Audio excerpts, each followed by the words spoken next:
The freeze dryer was defrosted after the cilantro lime pulled pork, and after it got completely dry, I restarted it to get it cooling for this next batch. It's been cooling for just over an hour and it's down to about 5 degrees. I don't understand why you would put any frozen things into a freeze dryer that's not below freezing. It seems odd. Hey, here's the water from the cilantro lime pulled pork. A little more than 3/4 of a gallon. 6.5, 7 pounds maybe. And now the freeze dryer is cold and ready for the next batch. So we'll go get the food. First we have to figure out what's going in there. So let's go check the freezer, find out what's in there. So in the basement we have 2 freezers. We have one pretty good size upright freezer and one large chest freezer. Both of those have things that are ready for the freeze dryer right now. In the chest freezer we have other people's food again for freeze drying. Got a couple of blocks there, some blocks here. Both of these baskets are filled with blocks ready for the freeze dryer. There's at least 3 loads worth right here. And of course we also have frozen peas, frozen meatballs, frozen fruit. We have lots of things that have been waiting their turn for the freeze dryer. Some of it for a ridiculously long time. Currently we have nothing pre-freezing up on the top. Everything's been moved down, ready for freeze drying. We've got the pans up here chilling, waiting. Other than that, this shelf is completely filled with things ready for the freeze dryer. There's about 4 to 6 batches worth here. And then we've got this, I don't know if you can see that one. So this shelf has a few things that are ready for the freeze dryer.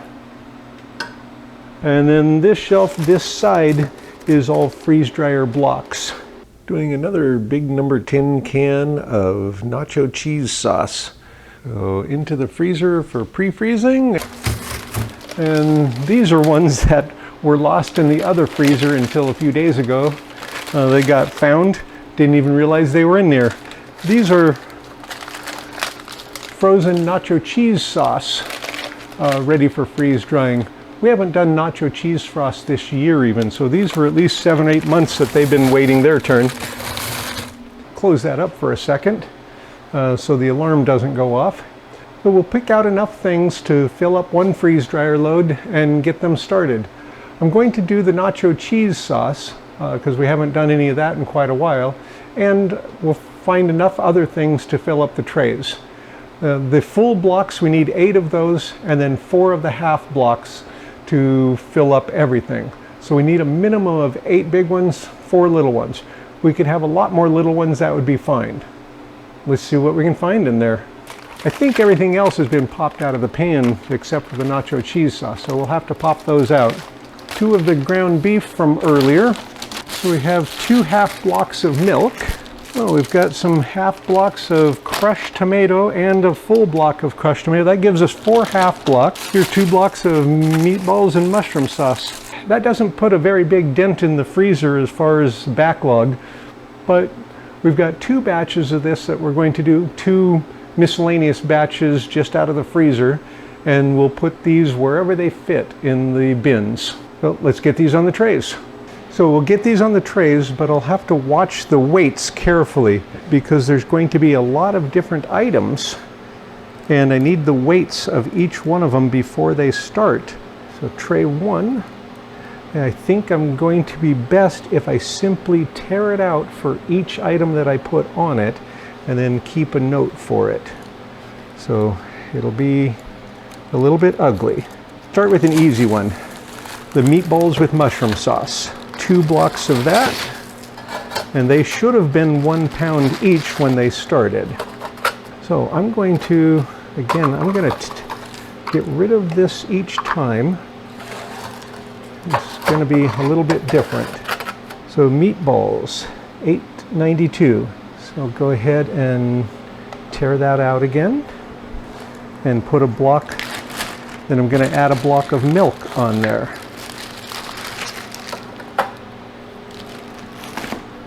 Okay, That's 231. I better write it right down here.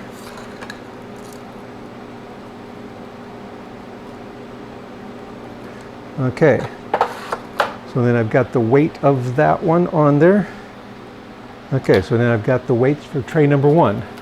Tray number 2, and again, I'm going to tear these out for each item.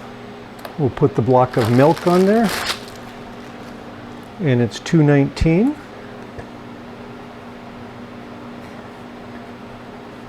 Okay, have that there. And tear that out. Now we'll add crushed tomatoes. And it's $4.92. Okay, I'm gonna put this $4.92.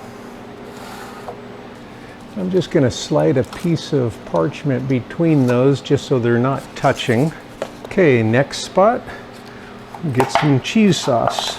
I could just write this on a little piece and stick it in between.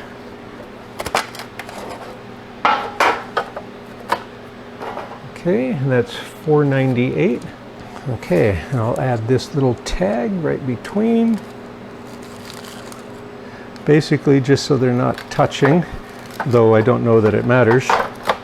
That gives me a label in between there.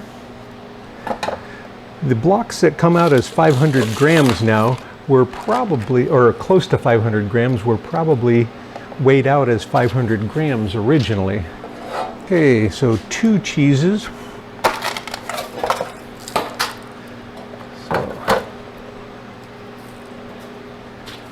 $4.99. Yeah, they must have originally been 500 gram blocks and they just lost a little bit in the freezer, because that happens.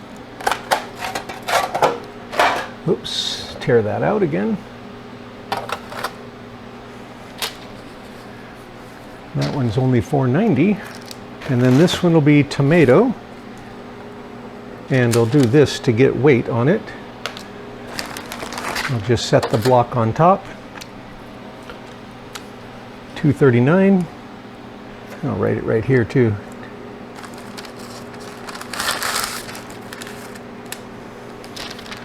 Okay, there's tray 3.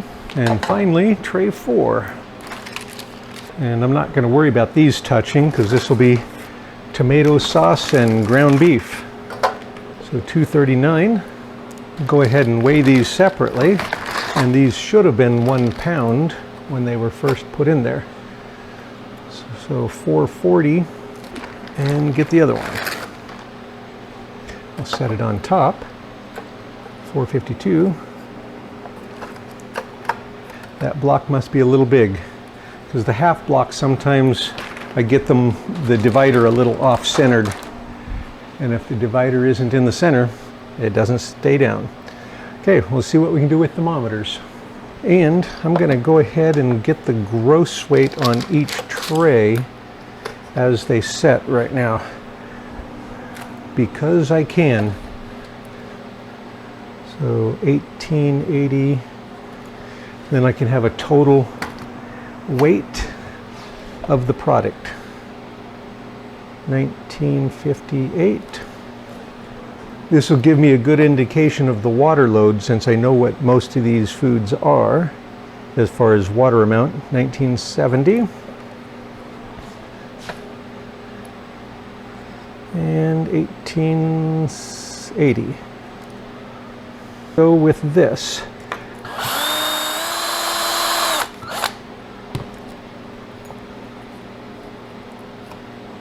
Okay, got it in there. I can live with that. Absolutely crazy enough. Nacho cheese is good. If I didn't weigh it, I could eat that. And a small amount of cheese sauce won't hurt the ground beef. Okay, there, that's far enough. Now we can get them in. It's one of the advantages of mixed batches. They can be beautiful. And that's practically artwork. It's been about 1 hour and 37 minutes now since I started this. It's well below 0, so let's get them in. In fact, it says it's 15 below. We'll start at the bottom.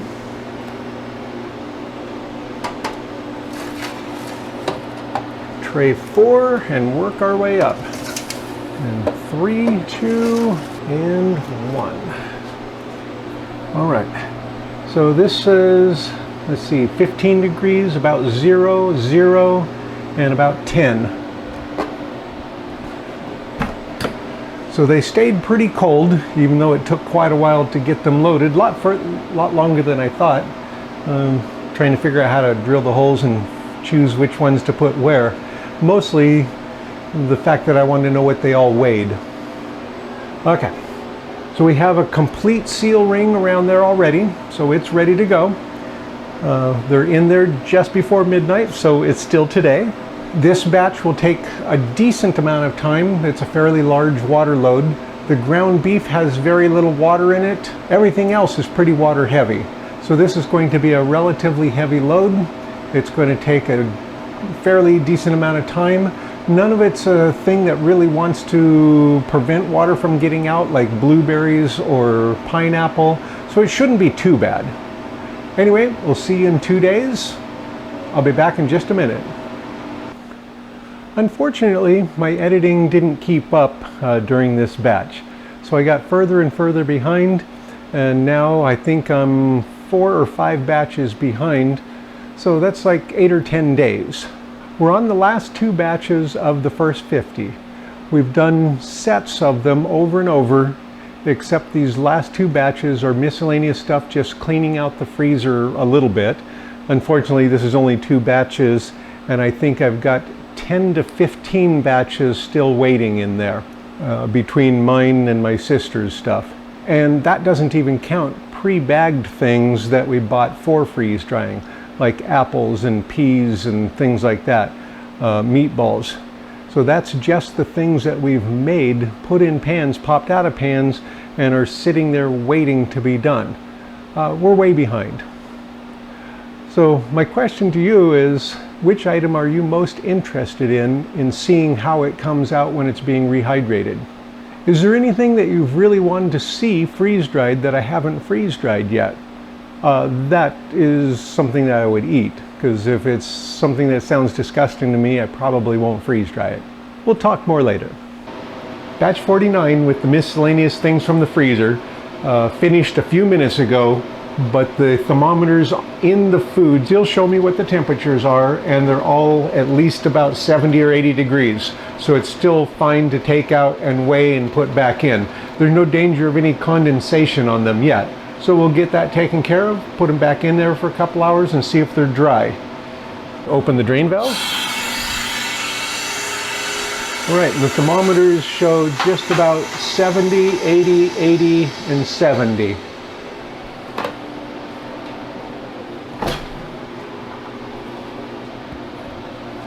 Okay, tray 1, 1043. Okay. And I'm going to switch those two and switch these two. So tray 2, 933, and then put that back up. Tray 2 will go up at the top, and I'll take tray 1 and put it down. Tray 3, 980. Yeehaw! And tray 4. And tray 4 is getting pretty cold already. 1077. So it would have been better if taken it out a little while ago before it got that chilly. Go back in. Tray 4 will come up. And tray 3 can come down. And that is cool enough. If it were more moist in here, that one would have had condensation on it. The others, I think, were all warm enough to not have that issue. So I left it set a little longer than I would have liked. But since I'm going to be adding more time anyway, and I didn't see any condensation on it, I'm not going to worry about it at this point because I'm just adding more time anyway. So now we'll get them back in there. They are back in there. Now I'll add more time, 2 hours, and check it then. I'm going to add more dry time. Drain valve is closed. Continue. And so that means it finished 39 minutes or 30 and a half minutes ago. So this means that it finished almost a half hour ago, and I wasn't down here to check it. But again, because I have thermometers in the food, I can tell the temperature of the food, so I don't have to worry about whether or not they're too cold, because I can just check without opening it. If they'd been too cold, if it had said, well, anything really below 60s, 50s and 60s, I know the trays get colder first. I would have warmed it first before I took them out for this check. Anyway, so now we'll bypass that, get it started, add 15 more minutes so we get a full 2 hours. We'll come back after it has 2 more hours of final dry time to warm back up. We'll be right back, don't go away. I'm back. It's been about 2 hours. We're down to a little less than 15 minutes. The coldest tray currently is the top one. So we've got about 110, about 130, 125, and about 115. That thermometer is a different brand than these other ones. I should double check it to see if it's calibrated correctly, because it seems like that one's always a little high. So I need to check that one. So we'll get it stopped and get them checked. Down arrow past the rest of that time. Open the drain valve. And we'll check them. Starting with tray 1. Okay. So tray 1, 1042. So 1 gram. All right, so if nothing's any worse than that, I think we're going to be good. So that was tray 1. Tray 2, 933. So no change. Tray 3. That one's significant. That's 6 grams. So that means that one needs to go back in. And if any one needs to go back in, I will pretty much put them all back in. So I'm going to set that aside for a second, get the last tray weight. That one's down significantly also. So that one's down by 7. Okay, so these need to go back in. I'm going to put that back up there. Put that back in. And I'm going to put, let's see, 3 and 4. So 3 and 4 are the ones that lost significant weight. So I'm going to put those in the middle 2 trays. And hopefully that means they're already done and we just don't know that they lost all the weight they're going to in those 2 hours. Tray 2 lost nothing. I'm going to put it down here. And tray 1 had lost 1 gram. I'm going to put that back in. So out of the 4 trays, 1 tray lost nothing, 1 tray lost 1 gram, 1 about 6, and 1 about 7. The 6 and 7 are way too much even for 2 hours. So I've got them back in there. I put the ones with the biggest loss in the middle 2 spots. Hopefully those 2 hours took care of all of the weight loss, and now this is just a formality to make sure that it's not losing more weight. But I can't tell until I go through these 2 hours. So we'll come back in a couple more hours and check it again. So drain valve is closed. We'll put more dry time. Continue and go. We'll add an additional 15 minutes so I get the full 2 hours. Be back in about 2 hours. We're down to the last 8 or so minutes. We'll get them out and weigh them. The heaters are already off, so the trays are starting to cool, so we don't want them to get any colder. The heaters are off already because it's less than 15 minutes left, and the temperatures have started to drop. The bottom one's dropping the fastest. It's colder down there apparently. And so it's only about 105 degrees now. The top one's about 110, the other one's about 120. Let's get them out before they cool off. Hopefully they were dry 2 hours ago. Now we're just checking to make sure they were dry. So I'm using the down arrow to get past the last of the time. And I'll open the drain valve.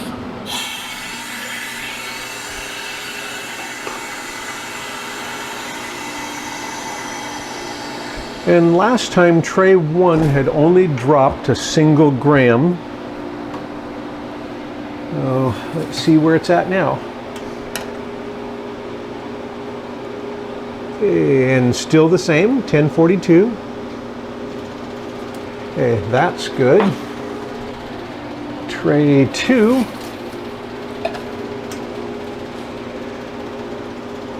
No change on there.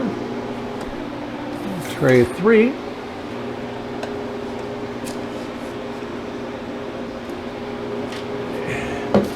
Looks good. And tray 4. No change there either. All right, so the weight is stable. They didn't keep dropping, so they're ready to come out and get bagged. So we can get this shut off. I'm going to use no defrost.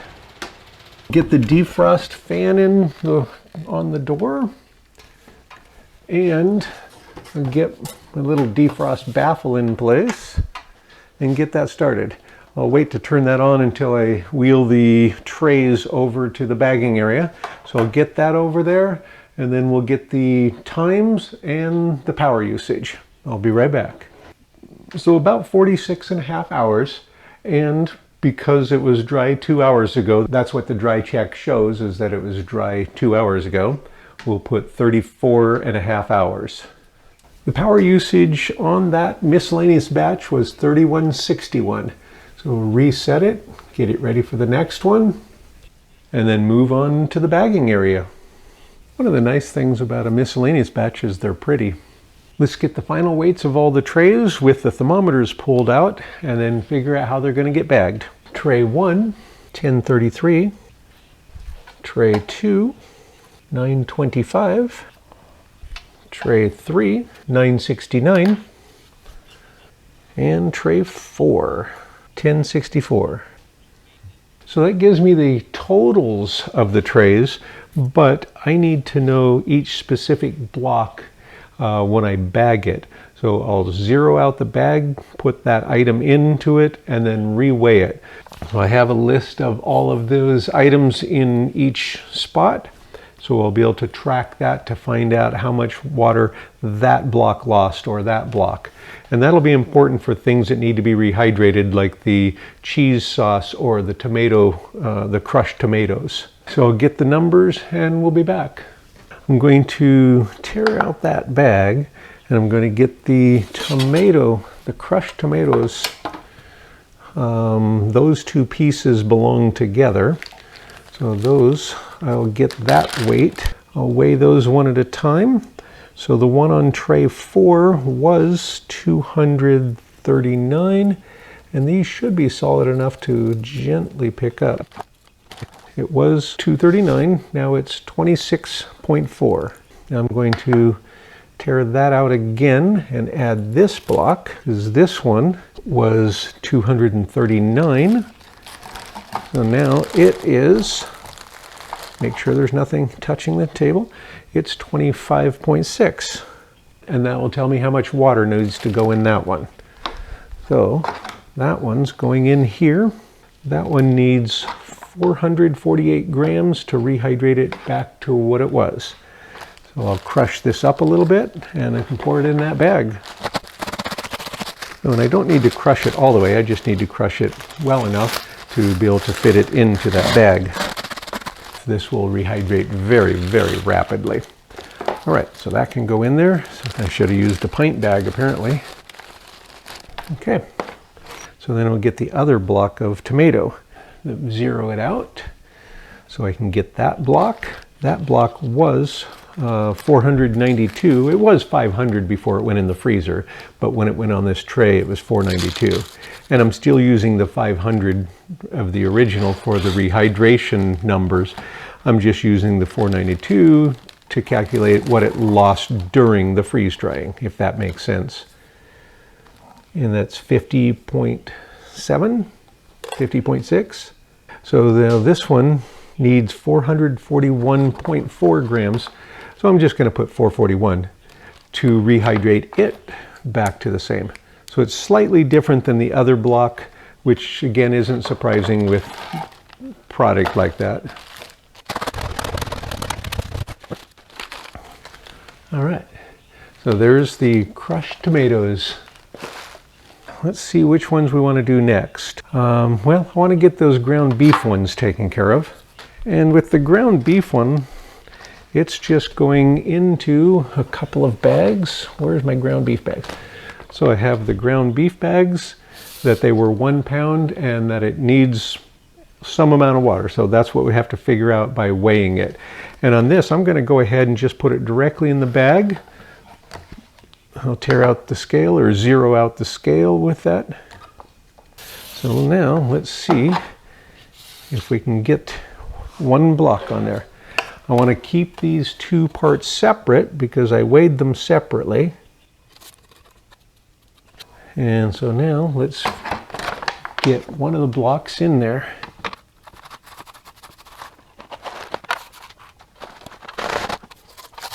Trying to get every gram that I can so I can be as accurate as possible. So that one was 440 grams. I'd written it down right here. And I can subtract the 147.8 grams, and that comes out to 192.2 grams of water been removed. I'm going to round that off to 192. So, oops, 292. 292. So that's the ground beef for the first half. Get the other one in there. And this is such a lean ground beef that there's just almost no fats or anything left on the parchment paper afterwards. Very, very little. That one was 452 grams, 308 grams to get that back to the same as it was. There we go. So ground beef done. Now the nacho cheese. So I have 3 blocks of nacho cheese altogether, and they were 500 grams a piece. So we'll use the small pint bags. I'll zero that out. Now the nacho cheese, actually I don't have to worry about that. I can use this bag. So I'll zero that bag out, and then I'm going to do 1 bag at a time of the nacho cheese. And because nacho cheese, the thickener that they use in this will break down and not thicken properly after it's rehydrated, I'll be adding a tablespoon of instant clear gel to each bag.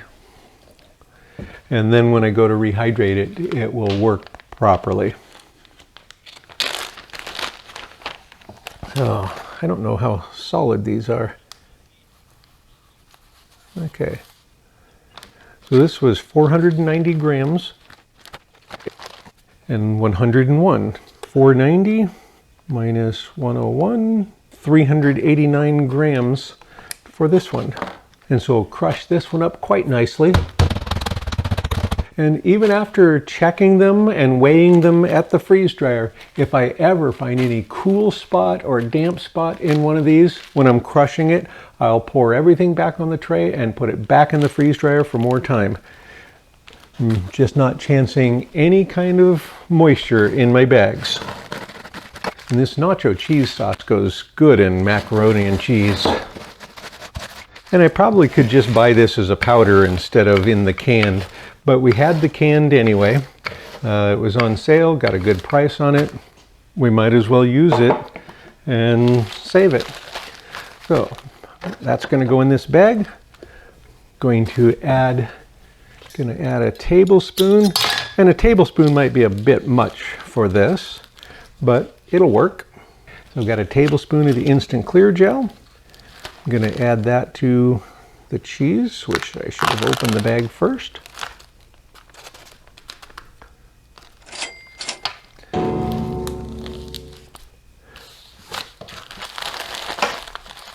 Now when I go to rehydrate it, it will stay nice and thick for a good long time.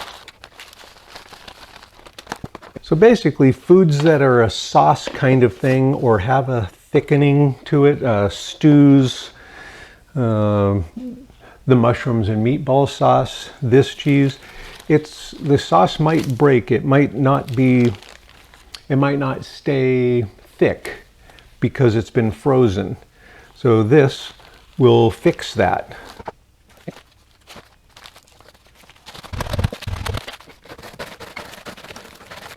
Add a tablespoon of the clear gel to that.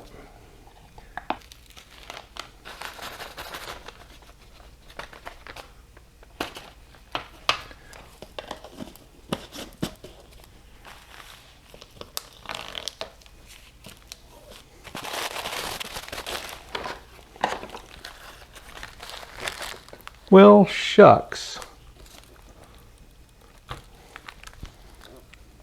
Did I already do that? Heck no. I weighed it. I forgot to weigh the block of cheese. Well, I need to subtract a tablespoon of that, which would be 8 grams. So I'm going to go with 112. I'm rounding it off. 378. Okay, jeez. Got to remember to weigh it. All right, so this block of cheese was 498. Now, try to remember to weigh this one.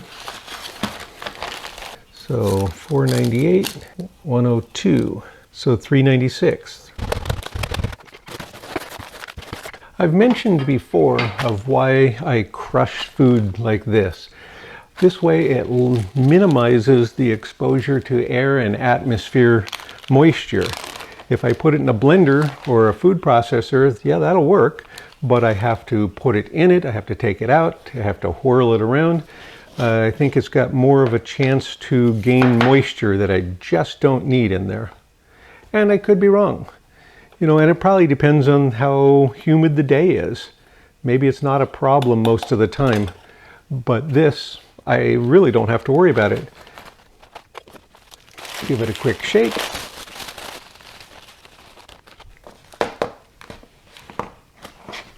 And this one, I'm going to use one of the empty trays to move these blocks over so that I can do them separately.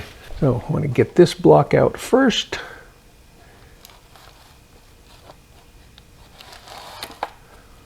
Okay, get that zeroed out, and I'll put that in there.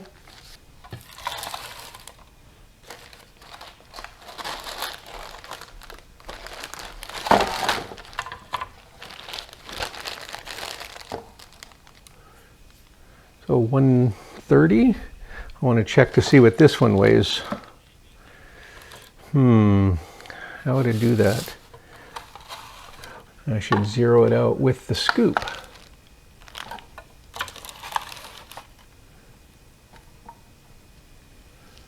Okay, so just about 125 for that one. They're very close. So 129, we'll round it off to 130. Let me move the milk out of the way. These meatballs are going to go into this bag. So I don't want to break the meatballs up, but I do want to kind of crush the sauce a bit. So if I do it kind of gently, it crushes the sauce without damaging the meatballs. The meatballs are pretty firm, pretty solid. And there's not a huge amount of sauce in between those pieces. It is a mushroom soup sauce, and it will be too thin when it gets rehydrated. So once again, I'm going to use the instant clear gel to fix that. I don't know that I need a tablespoon of it in here because there's not near as much sauce. So maybe I should go with a couple of teaspoons of it. I was pretty sure I brought my teaspoon down here. So I'm going to go with 2 teaspoons instead, because that's probably plenty, because there's just not as much sauce as the cheese sauce, which is all sauce. Now with that thickener in there, when I rehydrate it, it'll be nice and thick still. All right, 1 bag of meatballs, really nice, about 2 cups, a whole pound. So it's enough for a pretty good sized meal. And I don't need to weigh this one, I already took care of that. So I just need to get it in there, crush it up a little bit. Okay, and then I can add the instant clear gel and finish crushing it. That way it's already mixed up by the time I'm finished. That's probably the best way to do it anyway. I should have done that. Again, just crushing up the sauce portions of it.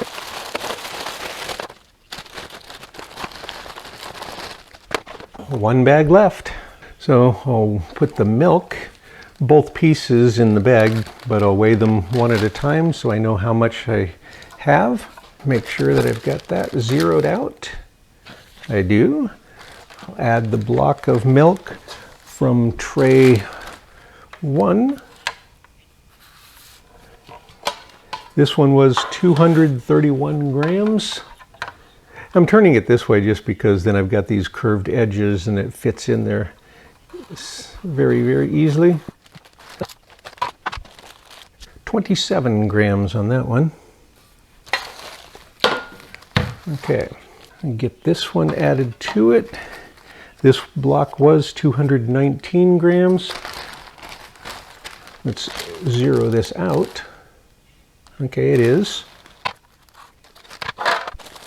25.6. Make sure that that's closed.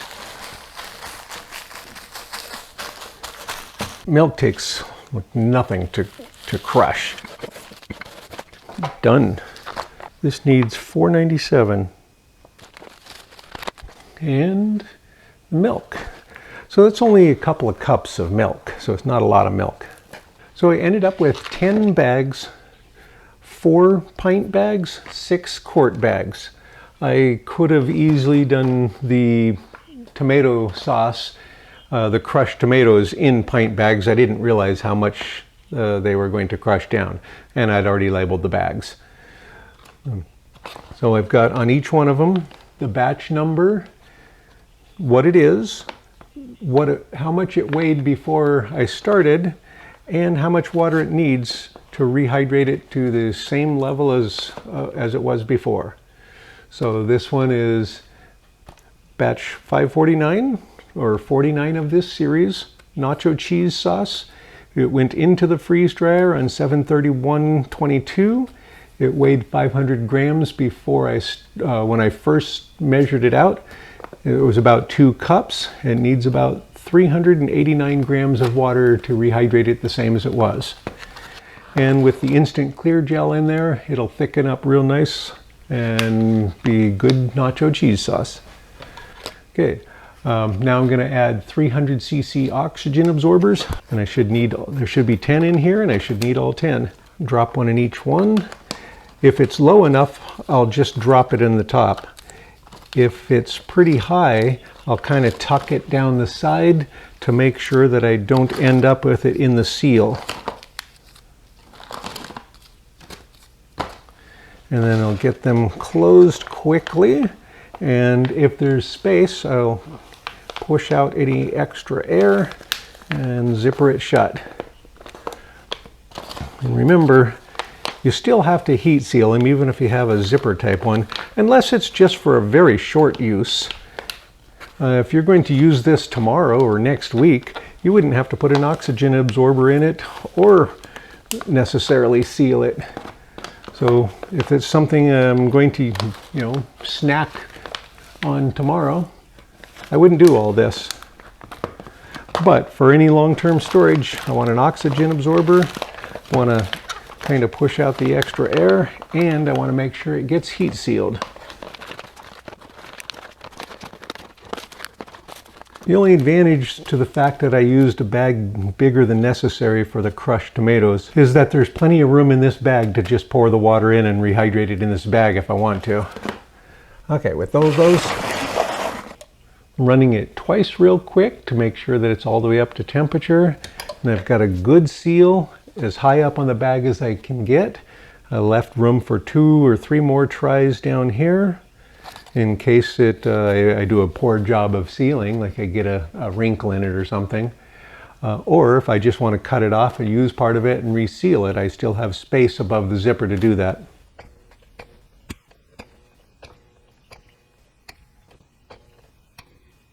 Finally, getting to the end of these. Now I'm going to add a gross weight to the bottom corner of each bag. So 73 grams. That way, if these bags ever start letting water in, I'll know by just setting on the scale.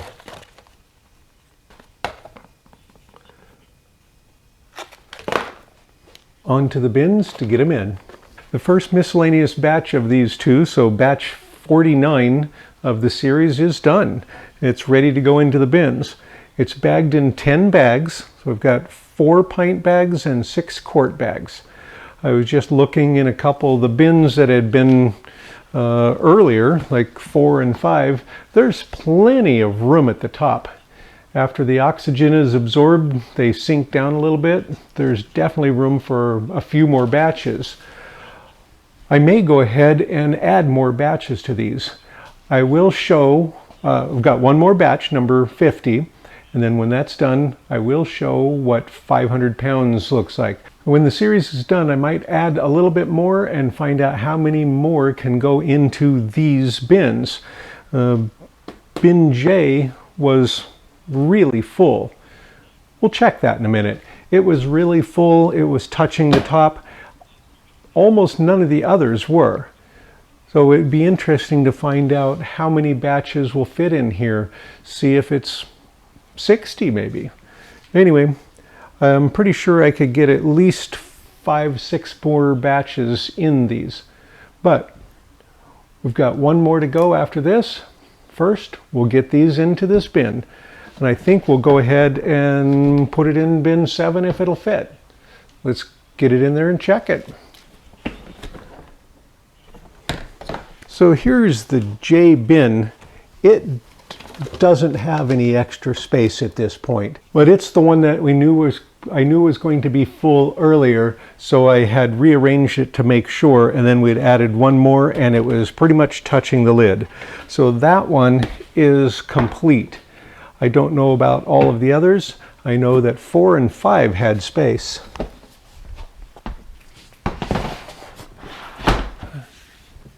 So we've got enough space to get them in there for sure. And so I'll get all of those in there. There's the crushed tomato. And the meatballs. Those are a little taller. And the milk. Nacho cheese sauce. And finally, the ground beef.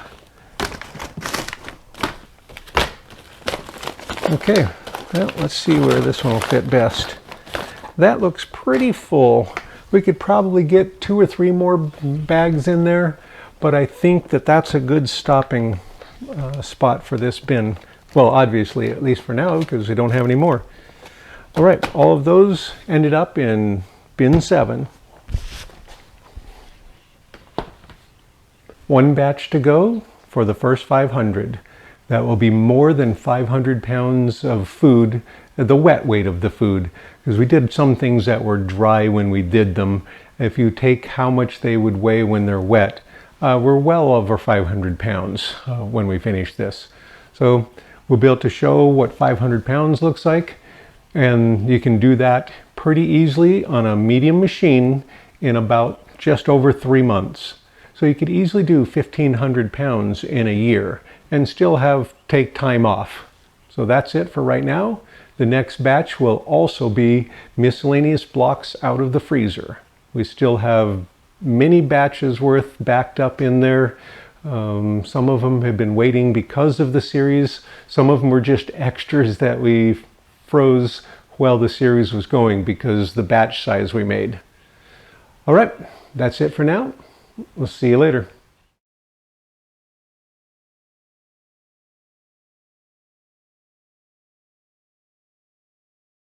I've got some meatballs and mushroom sauce from a little over 2 years ago. It's just a 1 cup amount, so good for a lunch snack.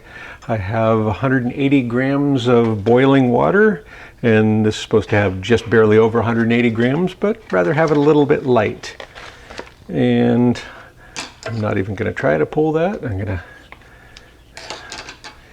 use that.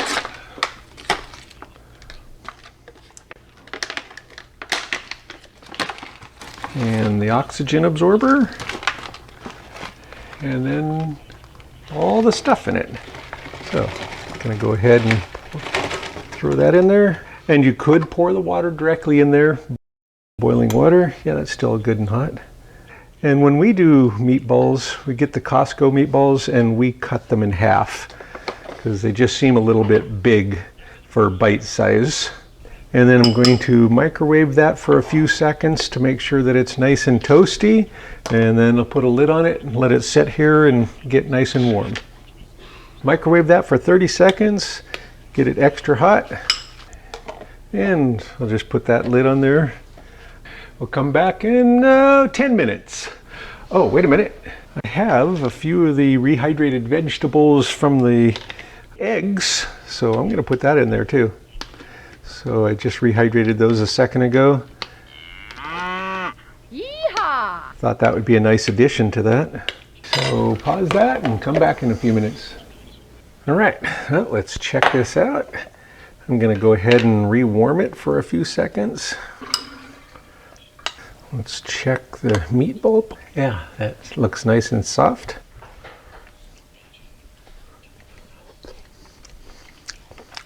That's really good. I rehydrated well. Oh. That's good.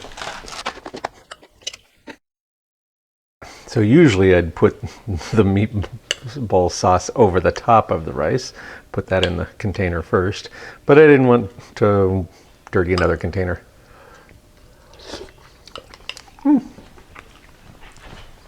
Reminds me of meatballs.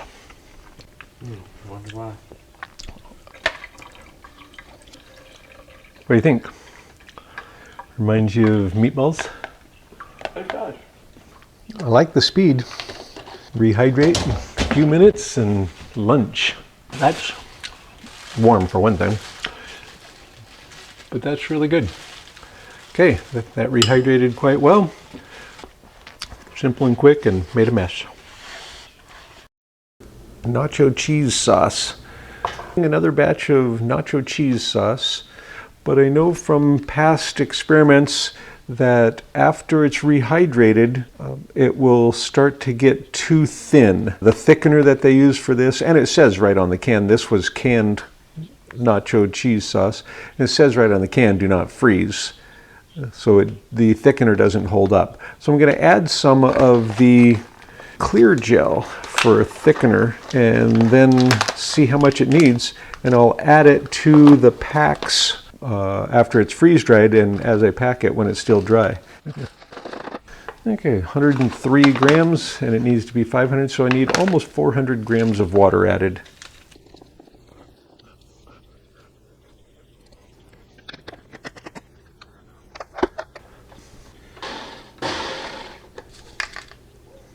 Got some of the instant clear gel, and we know from experience that this is going to get a little bit liquidy, a little bit soupy after it's rehydrated and sets for a while. So I'm going to add some of the clear gel before I add the water. So I'm just adding a tablespoon. And I'll just give it a shake to stir it up.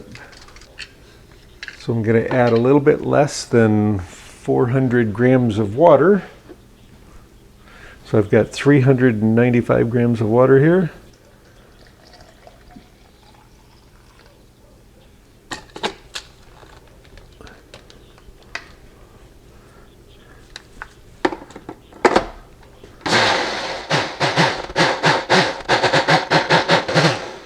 Okay.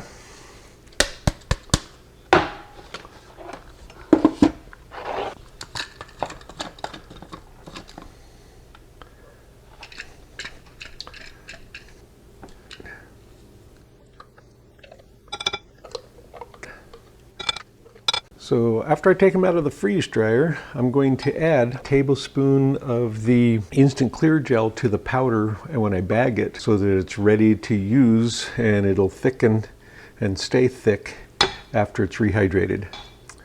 And I think that solves that problem. Yeah, nice and thick.